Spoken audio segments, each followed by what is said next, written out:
In today's video, we're going to do a full game-by-game running back preview for Week 10 of fantasy football. Okay, you guys really liked this piece of content last week, so I'm going to do it. I'm going to do it for wide receivers as well, probably coming out tomorrow. Now, the first preview I'm going to give you is Derrick Henry going over 1 yard. If he gets one single yard in Underdog Fantasy, you get a absolutely free square over there, okay? They are giving away money to you. All you got to do is go to Underdog Fantasy, download the app, use code BDGE. When you download it, deposit $10 on there, you'll get that free square. You will get a deposit bonus, and you will get access to our weekly rankings, our waiver wire rankings, the Big Dog membership for free for the remainder of the season. Just for depositing $10 on Underdog, you get all of this and more. Let's get into Thursday Night Football, which is Cincinnati at Baltimore. Baltimore, 6-point favorites at home. The total's 53 points. A lot of that is probably going back to their first matchup.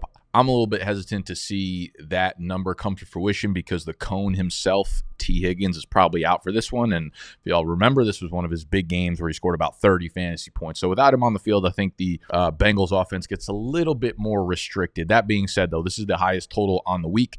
And this video is just for running backs for fantasy, all right? So we won't get into every single game and break down the details of everything. But Derrick Henry, high-end RB1. Chase Brown. Now, the Bengals did just trade for Khalil Herbert. That was yesterday. The game is tomorrow. That is a 2-day turnaround. I would be surprised if Herbert's active. If he is, he's not going to get more than 5 snaps in this game. Chase Brown dominated last week. Zach Moss is out for the season. Chase Brown is also a locked-in RB1. If you ask me, the matchup is obviously tough. Baltimore's a fantastic run defense, but Chase Brown has been awesome, and he's getting 90% of the opportunities in an offense that has scored about 30-plus points per game over the last month and a half of the season. So do not hesitate to put Chase Brown into your lineup every single week. Set it and forget it. Moving to Germany, Sunday morning. We've got the New York Giants playing Carolina. Now, the Giants are 5.5-point favorites, 41.5-point total. This is kind of interesting because the NFL's just got a weird strategy of giving international games, like what type of game. I wonder, they make this decision in the beginning of the year, and they probably do it with optimism, right? They're probably like, the Giants will be better. Daniel Jones, will take a step up. Malik Neighbors will be cool. Carolina's got Bryce Young coming into his second year. Like, this will be a fun, exciting game for Germany. Turns out, I wouldn't be surprised if Germany wanted to start a war with us for giving them this game, okay? Don't take that. Enough. Let's get back to football. Here's the thing. Tyrone Tracy is a GOAT. Even with Devin Singletary coming back, he's still handling about 70% of the touches. He is a locked and loaded top 15 guy for me against Carolina's terrible run defense. On the flip side, this should be the first time that we see Jonathan Brooks on a football field. I think he's going to be extremely limited, get a handful of touches. The Giants are a great matchup for opposing running backs as well. So as it relates to Chuba Hubbard, he's another dude that I have solidly within my top 20 running backs for this week in fantasy. Firing him up, firing Tracy up, I think they're both good. I would not play any other running back on either team or either depth chart in this one. I would hold on to Devin Singletary, though, again, because Tracy is getting all this work, and if he goes out, then Devin Singletary becomes a workhorse again, like we saw in the beginning of the year. Continuing down the Sunday slate, we've got the Patriots, we've got the Chicago Bears. The Bears are 6-point favorites, 39-point total in this game in Chicago. I think you continue to roll out DeAndre Swift. Obviously, he's getting a ton of work in that backfield. It wasn't a great game last week, but he still did get, I believe, 22 touches in that one. And the Patriots' run defense is abysmal. Their PFF run D rank is 25th amongst NFL teams. They have allowed the 5th most fantasy points per game to the running back position. I could see this being a game where they rely on DeAndre Swift, no Khalil Herbert, who hasn't even getting touches. Roschon Johnson's not a guy I'm getting in my lineup, despite the matchup. I don't think they're going to score enough points for him to warrant the. It's just you can never tell when Roschon Johnson is going to get a goal line carry, and that's what makes him even semi-fantasy relevant. So Roschon is a really desperate play. On the flip side, Ramondre has scored a bunch of touchdowns recently, so he'll get the goal line work, he'll catch passes. I like him more with Drake May under center, obviously. It's just more explosive of an offense. They get more scoring opportunities. Ramondre just has more upside in that game. So Ramondre is the Chicago run defense has actually been really bad relative to their pass defense. Their pass defense is elite, but their run defense allows a ton of points. They get gashed pretty much week in and week out. So we saw what James Conner, we saw what the Cardinals did. They put up over 200 rushing yards against the Chicago Bears run defense last week. Now, remains to be seen if New England can actually capitalize on that because the game script might get away. But Ramondre is a pretty solid top 24 option in the fantasy running back ranks for me this week. Moving down, we got Buffalo, we got Indy. Buffalo is 3.5-point favorites on the road in Indy with a 46-point total. Now with Buffalo, you're starting James Cook, obviously. He is a top 12 option for you. I know there's a little bit of hype behind Ray Davis after last week's big touchdown that he ended up scoring from like 60-plus yards out. The only problem is, as long as James Cook is healthy, Ray Davis really isn't going to do much. And Ty Johnson actually more than doubled Ray Davis's snap counts last week. So I get it. He had the big play, but you're just holding on to Ray Davis as a handcuff. You're not putting him into your lineup. On the flip side, you're obviously throwing Jonathan Taylor in as a high-end running back one again. It looked a little shaky last week. This offense has just not clicked on any cylinder, regardless of who the quarterback is, whether it's Joe Flacco, whether it is Anthony Richardson. It's not great out there, but Jonathan Taylor has been great, and this matchup's actually really, really, really, really good. Buffalo has allowed the second most fantasy points to the running back position on the year. Let's move it down to Minnesota and Jacksonville. All right, so Minnesota is on the road in Jacksonville as 4-point favorites, 47-point total. It's kind of interesting. One thing I've noticed for sure, being a little bit more dialed into the betting landscape and the over-unders this year. Last year, if you're a gambler, if you're someone who, bets on the game spreads, whatever, use sports books, last year, most totals were in the low 40s. Most games typically were around 41, 42, 43. When you hit 44 or 45 last year, that was considered a pretty high scoring game. The sentiment has switched completely. We have a ton of games in the high 40s. You have the 53-point, a bunch of 46, 47s, 50 and a half, 49, 50. The scoring in the NFL has been much, much higher this year. Maybe it's better quarterback play. Maybe it's better field position to start more opening drives for the most part, but it's just something I've noticed, which is obviously good for fantasy. Now, for Minnesota, you're obviously starting Aaron Jones as a high-end running back in fantasy this week. One thing to note is that Cam Akers is clearly taking over as the backup for Aaron Jones. Now, I think if something were to happen to Aaron Jones, like last week, Ty Chandler didn't get a single touch, while Cam Akers got 6, 7, 8 carries in the backfield. If something were to happen to Aaron Jones, I don't expect it to be a workhorse situation for Cam Akers at all. I think they'll just split carries, and neither of them will be anything more than a pretty desperate flex play, but just something worth noting if you're an Aaron Jones owner. On the flip side, we got to figure out what the fuck's going on in Jacksonville. This is a really tough matchup. You have Minnesota as the single best EPA against the run this year. They are the third best PFF graded run defense as well on the year, and they allow the 8th fewest fantasy points per game to the running back position. Now, last week, we finally had Travis Etienne return from a multi-week absence. He played 31% of the snaps. Tank Bigsby played 55% of the snaps. Dearness Johnson played 22% of the snaps. Tank Bigsby still led the team in carries. Obviously, I think he's the clear early down runner. He also ran 43% of the routes to Travis Etienne's 34% of the routes, so this could be a getting back up to speed thing. I think the problem, as it's just very evident when they're not in really good game scripts, it's tough for Tank Bigsby to really get going, because when they're winning or they're within a couple points, Tank will get 15, 18 carries, and now you're kind of splitting those carries with Etienne. Now you're coming off the field in passing situations. He's not a big-time pass catcher anyways, and this is a really tough matchup, so I think Etienne is pretty much unplayable. Tank Bigsby, I'm pretty cooled on for this matchup because the matchup itself against Minnesota is a really, really tough one, obviously, and then you add in the fact of Dearness Johnson getting some run, Travis Etienne getting some run, so Bigsby becomes a borderline RB2 flex play for me that's probably risky and probably has a relatively low floor with a ceiling that's needed to get a touchdown. I could see 14 empty carries for 60 yards, 65 yards, maybe catches a pass or something, but he's going to need that goal line carry, I think, to really come through for you in fantasy. Moving out to Denver and Kansas City. Now, Kansas City, 8-point favorites at home in this one, 41.5-point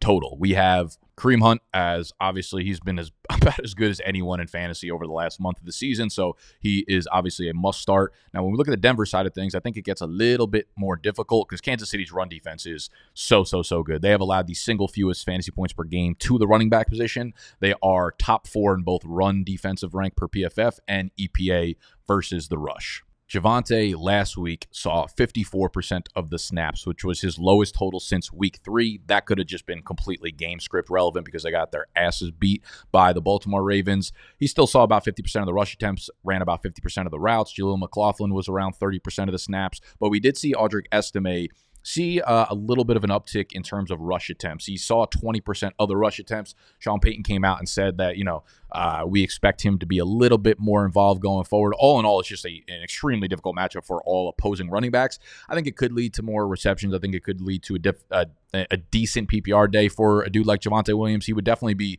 the only one I'm even thinking about starting, and it's kind of more of like a desperate flex play here. I would stash Audric Estime just to kind of see what happens if you're in a deeper league and you have, a bench spot or two where you're looking for some more upside running back type guys. Because if something happens to Javonte, I think he takes over as the early down runner, the goal line guy. And this is an offense that's obviously been playing a lot better than most people expected them to. Moving on down, we got the Falcons, the goated NFC South team, 3-point favorites on the road against the Saints. 46-point total in this one. Now, you just see green across the bottom there. The New Orleans Saints have an atrocious run defense. They just got rid of Marshawn Lattimore, so their pass defense is going to be bad. Their entire offense is banged up. I think this is a game you're obviously, starting Bijan. He's a must start. You're obviously starting Kamara on the other side of the ball. He's a must start. Tyler Algier, I think this is a matchup where I would be okay flexing him if need be, because this is not just a matchup where I think they're going to give the ball to Bijan, but the entire backfield and kind of just control the line of scrimmage. One other big factor I think would be whether or not Drake London plays.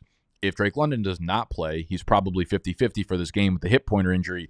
That becomes a spot where I think they go really, really heavy on the ground game and just try to control the tempo, control the clock, and eat up a bunch of minutes and eat up a bunch of running back production there. And this is a team that could pop off for 200 rushing yards on any given week.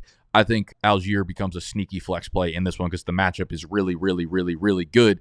And honestly, on that note, if Drake London misses, I think I like the lower on this total. I think I like the under of 46. I might wait for it to jump up to 46.5 and then take it, because these are two teams that I think want to control the time of possession, right? Drake London's not there. It's going to be running back carry after running back carry after running back carry. And on the flip side, everything New Orleans does is either run the ball with Alvin Kamara, run it with Taysom Hill, or quick dump-offs that are basically an extension of the run game to Alvin Kamara. And that's just like clock after clock after clock after clock. And you have the best weapons in these games. Chris Olave, Drake London not there. Like, that's obviously going to hurt the total of this game. So I think I'm going to nail the under of 46.5. I might even buy the hook if it doesn't get up to that high. And on that note, if you guys ever want to track the bets that I make on a weekly basis, whether it's on a sports book, whether it is on Underdog, like, you get the free square on Underdog signing up with code BDGE. Like I said, Derrick Henry or Lamar Jackson, I think it might be half a yard. If you ever want to just see what I'm doing on all my picket, or you use multiple sports book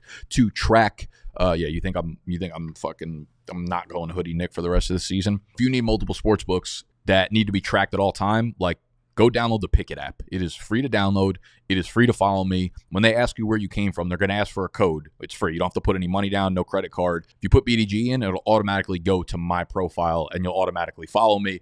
And then you could sync your sports books. If you use Underdog, DraftKings, FanDuel, whatever, you could track all of your bets together, and it'll show you your calendar of how you're doing, your units, all your bets in one place, so that it's like very, very easily trackable. So if you want to see what I take, that would be the best place to go track that. Pickett app. It'll be linked down below. Let's move to San Francisco, Tampa Bay. Now, ton of moving parts in this one. We have San Francisco on the road, coming off the bye, 5-point favorites, 50.5-point total in this game.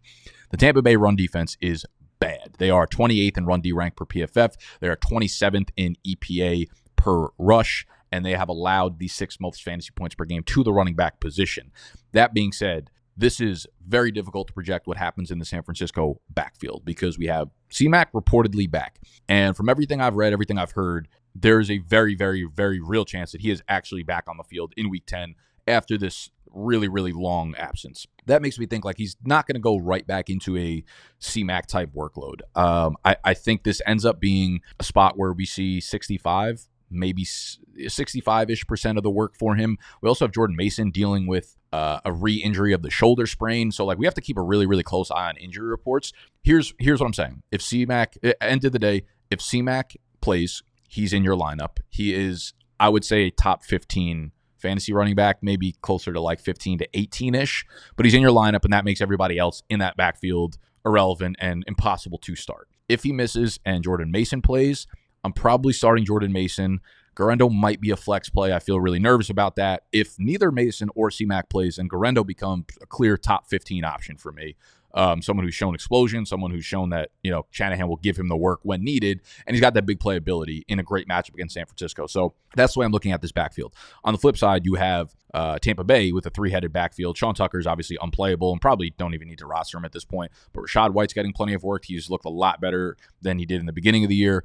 You have Bucky Irving playing really, really well. Obviously, last week was a very tough matchup against Kansas City, but I think both backs played really well. I think both of them are like rock-solid RB2 options. I think you can continue to roll both of them out week in and week out because Evans is out, Godwin is out, Jalen McMillan was out, Sterling Shepard's dealing with the hand. Like, everybody's banged up to the point where, 70% of their plays end up going to these running backs, and then it's everything else is just K-Dot. And so I think both of them are extremely playable and really solid RB2 options. Moving to Pittsburgh and Washington. We have Washington at home as 3-point favorites, 45.5-point total in this one.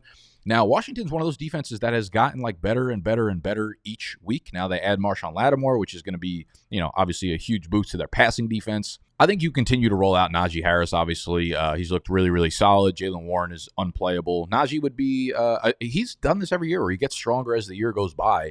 He's someone that you can just project week in and week out for a very big workload. This offense has obviously been running really smooth with Russell Wilson under center, and I think it's a relatively positive matchup despite Washington getting better as a defense in totality. So Najee's a really, really solid RB2 option for me. On the flip side, we got to wait for Brian Robinson Jr. status. This is a really tough matchup against a top tier Pittsburgh run defense. They are top 5 in run D rank per PFF. They have the second best EPA per rush rank on the year. They are top 12 in fantasy points per game allowed to the running back position. So obviously it's a tough matchup. If Brian Robinson is playing, he's played well enough this year that he is a strong RB2. I won't say he's a top-end RB2 just because the matchup is tough. I think Eckler ends up moving down to like a relatively desperate RB3 play. He's involved, but again, this is a matchup where I don't expect a lot of production on the ground for the Washington team. But the offense moves the ball pretty smoothly, so you could see some goal line opportunities for sure. This is the game where if you looked at the beginning of the year and saw the over-under total around 45.5, 46, I would have called you crazy. This feels like a 39, 40-point total, but because both offenses are playing really well, I think it does lend itself to goal line opportunities. If Brian Robinson does not play, we kind of have a weird backfield situation in Washington where it was like Jeremy McNichols for a little bit, but without him playing last week, we had a snap percentage of 47% for Austin Eckler. Chris Rodriguez was activated for the first time all year, 33% of the snaps. Jeremy McNichols down to 38%. So you're not starting either of those thumper dudes, but Austin Eckler becomes a low-end RB2 in that situation where he'll get some goal line work probably. He'll catch, 3, 4, 5 passes, and I think you could definitely do worse in that situation. Moving down to Tennessee and Los Angeles. We have LA as the 7.5-point favorites at home, a 38-point total. I mean, the Chargers. Tennessee's defense has been really banged up. They're without Jerry Sneed. They're without one of their safeties now. I think Tavondre Sweat might be also out this week, so much easier matchup against Tennessee than it was earlier in the year. J.K. Dobbins has continued to get a ton of volume. You're obviously not playing Kamani Vidal. On the flip side of things, like Tony Pollard is in your lineup every single week. The matchup's obviously really, really tough, and maybe Tajay Spears makes a return, but there's no chance that you have a lineup where you could sit Tony Pollard at this point. He's pretty much guaranteed to see 15 to 20 touches. The dude was a DMP for fucking 3 straight practices last week, ended up getting about 400 touches on his own and balled out. So you start Tony Pollard, you're starting J.K. Dobbins, and you're stashing Kamani Vidal and Tajay Spears. The game script is really, really positive, it looks like, for J.K. Dobbins. So, again, he might be kind of ineffective, but like he's scoring touchdowns, he's getting a ton of work. He's again a rock solid RB2, and I kind of feel the same way about Tony Pollard, where the matchup is actually really tough. This Chargers defense is just like so sound, so well coached. They don't make a lot of mistakes, and they just like grind you away. So probably big volume for Tony Pollard, but I could see an inefficient game for show. Moving down to the Jets against Arizona. Arizona's at home as a 1-point favorite. I don't know how I feel about that. I feel like the Jets offense lines up really, really well against Arizona. Arizona's run defense has gotten a little bit better, but they're still bottom 12 in PFF rank, in bottom like 8 in EPA rank. They are bottom 8, 10 in fantasy points per game allowed to the running back. The Jets run defense is also terrible, which is probably why Arizona is a favorite. Like, The Cardinals' passing offense has looked clunky all year. They've had like 1 or 2 games where you're like, oh, they're back, but they never really are. And the Jets' pass defense is obviously very good. Their run defense is really bad. They have the 4th worst run defensive rank per PFF, which lines up really well for James Conner to go off again. So he's a top 12, top 15 option at the running back position. On the flip side, obviously you're starting Breece Hall every single week. Braylon Allen is not really playable, but I think the matchup lines up really well for New York, so I actually like them. They're probably, if I want to build a parlay, which again you could track on the Pickett app, free to download, free to use our promo code. That's a great way to support us, the brand, if you appreciate this content. I really like New York as getting a point. Obviously, you can just take the pick 'em for a little bit more juice, but I like the Jets in this spot, and I like both running backs, Connor and Breece. Next up, we got Philly. We got Dallas. Philly's on the road in Dallas as 7-point favorites. 42-point total now, just complete green across the bottom there. You're obviously starting Saquon as the RB1 on the week. This is the single best matchup you can get in a game script that doesn't get any better than what we're about to have. You have no Dak. You might be without CeeDee Lamb. We'll see if the defense gets back some players, maybe Deron Bland, maybe Micah Parsons. Maybe that makes things a little bit more difficult on Philly, but like I can't imagine they have any trouble moving the ball. If A.J. Brown is out, I'm assuming that means more targets going to Saquon, more work to Saquon. Like everything's lining up for Saquon to have a massive week in Week 10. On the flip side, we'll probably not see Zeke again. Dalvin Cook's really uninvolved. Rico Dowdle is getting a ton of work. It's a tough matchup against Philly, obviously. Again, the game script is not going to favor getting a lot of carries for the running backs, but maybe he catches a bunch of dump-offs. The Philadelphia Eagles have allowed the 3rd fewest fantasy points per game to the running back position on the season. So that makes things a little bit tough. I still think Rico is I think he's an RB2. I'm not like overly enthusiastic about getting him into my lineup, but the volume has been there. He saw a season high 73% of the snaps in Week 9, 59% of the rush attempts, 61% of the routes, which was almost double his season high prior to that. So he's getting more involved in all aspects of the game. So I think just volume alone kind of fits into that like Najee Harris, J.K. Dobbins tier, where it's like, okay, if he gets a touchdown, he's going to have a big week. Otherwise, he'll probably still get you 8 to 10 fantasy points just for fucking existing at this point. Moving on to Detroit versus Houston. We have Detroit on the road, 3.5-point favorites in Houston. 49-point total. I think a lot of that's going to rely on whether or not Nico Collins comes back. If Nico Collins does not return for this week, we're probably going to see a lot of struggling out of the Houston offense once again. But there's no real fucking tricks to be played here. If you have Demont and Jahmyr Gibbs, they are top 15, top 12, top 10 options at the fantasy running back position. If you have Joe Mixon, he is a top 5 option at the fantasy running back position. Moving down to the Monday night football game. That Detroit-Houston game was Sunday night. The Miami Dolphins playing in LA against the Rams is Monday night. The Rams are 2.5-point favorites at home, a 50-point total. You're obviously starting Kyren Williams as an RB1. He literally played every single snap except one snap last week where Blake Corum filled in for that one snap. So Kyren, yeah, you're starting him. On the flip side, Devon Achane is a high-end RB1 right now. There might be some questions about Raheem Mostert.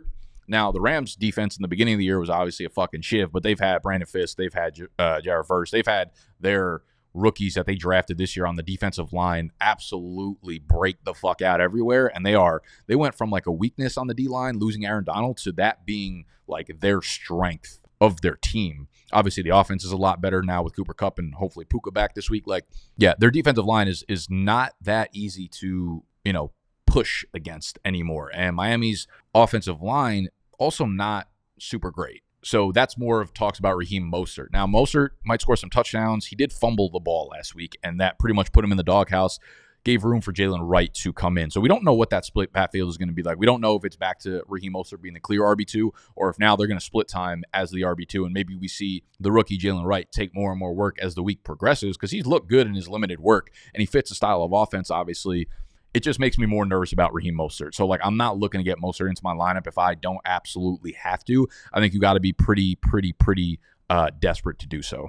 He's not in the RB2 conversation for me. If anything, he's like the RB 30 to 33, in that range. So he's a lower end RB3 that I would really look to play a wide receiver over if I could in this instance. All right, big girls, that is the running back preview for Week 10. Again, we will be back either later today or tomorrow with the wide receiver preview. If you guys enjoy these videos, again, Just let me know in the comments. I'll keep making them. Hit the button that looks like this down below. Lets me know that you love the videos. Subscribe if you are new. And more importantly, go download the Underdog app so I can give you some smoochies on there. Use code BDGE when you do so. You'll get that free square. You'll get the Big Dog membership on our site, bdge.co, and go download the Pickett app to track all of our bets. All right? That is free, and that is scrumptious for you. All right? Love y'all. Smoochies.